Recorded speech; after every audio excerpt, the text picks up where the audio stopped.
Kasi pare, yun yung minsan nagiging ugat ng failure eh.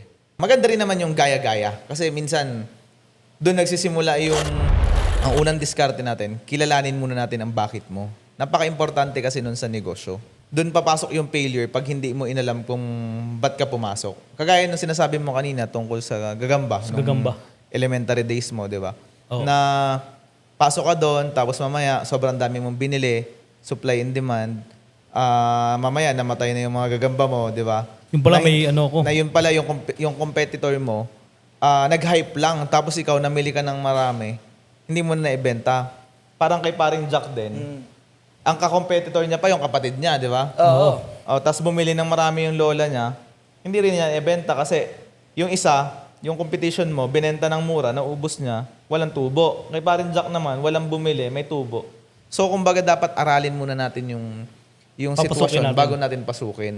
Kasi pare, yun yung minsan nagiging ugat ng failure eh. Yung, alam mo yun, yung trending, Pabigla-bigla.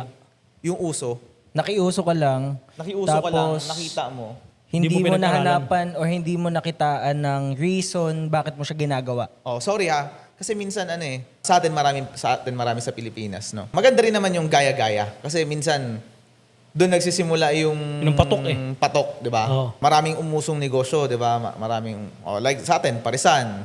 Tayo gaya-gaya lang din naman. May lugawan. Lugawan, benta ng motor, benta ng relo, sapatos, 'di ba? So, ngayon kasi mabilis mag-trending yung Facebook, 'di ba?